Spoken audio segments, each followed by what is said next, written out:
Hello, and welcome to Gate 31, the gate of influence, the gate of leading. The law of friction, whether active or passive, that engenders transference and thus influence. My leadership is not claimed. I recognize my leadership as a gift. Others recognize my leadership, and I am called to my leadership.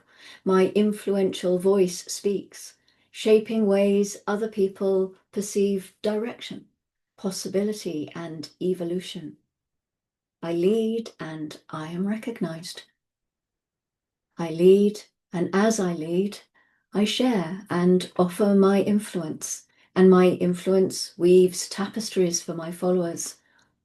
Lacking my guidance and sharing, my leadership voice is silent. My leadership is not about control. My leadership serves my collective through my patterns, offering and guiding clarity. My leadership blesses. I speak, guide, and move in integrity. My leadership emerges in my community. Beneficial influence requires my engagement, visibility, and presence. Our sun constantly and freely shines, and I emulate our sun's example as I shine brightly in my world. I step forward and I am recognized as my voice is heard and as my wisdom is acknowledged. My true leadership begins in my understanding and my depth. I research, I study, I refine my perspective. I build my strong foundation of understanding, and my leadership carries gravitas. In my introspection, I ensure my manifestations serve my highest purpose. At times, my leadership is questioned. Some people see me as overconfident, and others see me as wise. My true leadership commands authority, and as I allow my recognition to emerge naturally, my leadership is easily received. I am truly aligned, and my influence is acknowledged. If I push too soon or too hard, I experience rejection. In my arrogance, I force my understanding onto others. I remember to prepare my path and my followers. My authentic understanding reveals my humility. I project my leadership into my collective. Some people respond in resistance. Other people see my offerings as gifts.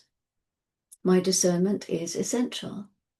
I wait for recognition before I step forward. Some people claiming leadership operate without inner alignment. My discernment is essential. I recognize when my voice is required.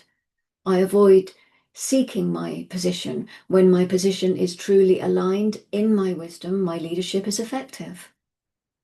Through my continual discovery, I refine my ability and step forward in perfect timing, on my perfect path, and in my perfect purpose. I experiment, I learn. Many opportunities may be present.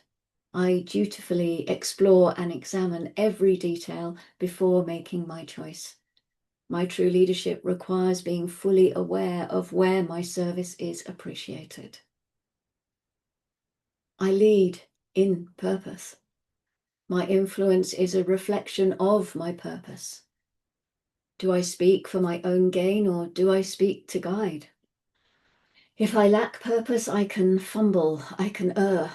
I am responsible for my words, and I ensure my words express my clarity.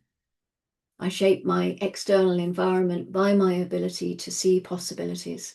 I bring opportunities through my leadership, creating connections, allowing my influence to spread.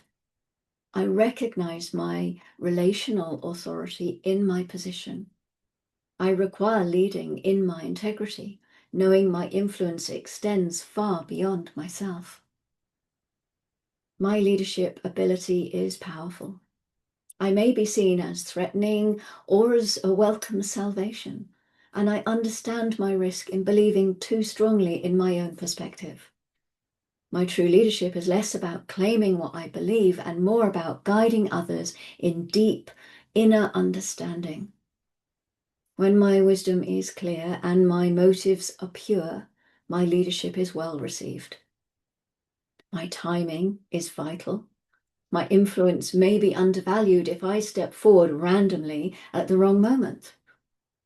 My leadership is both practical and seductive, drawing people in, and I ensure I am truly aligned in service and benefit to all.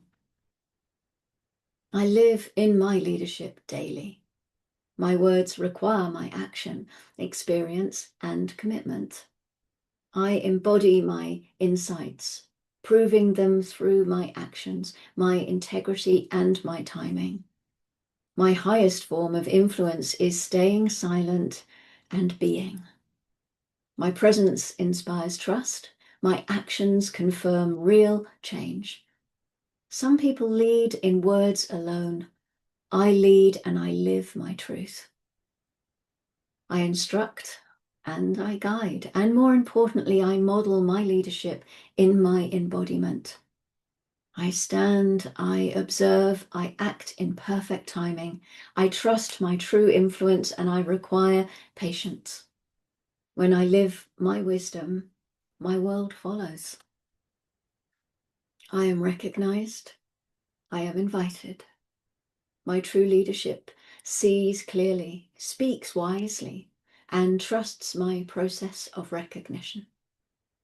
I lead because I am called to lead, and if I am called to move forward in a new way, I do so in grace. Understanding my influence remains alive and widespread. I emerge from storytelling, where my words shape my perception, where my experience is woven into my meaning. Now I step into my influence, where my words take form, where my recognition transforms my voice into my leadership. Ahead, I see my privacy and my conscious retreat. My expression of leadership requires no force. I feel into my balance, in my stillness, in my reflection, and in my renewal. My question remains, how can my leadership best serve my collective? And my answer awaits as my journey continues. As always, I hope you will join me as we move forward, weaving our wheel together. See you in the next gate. Go gently.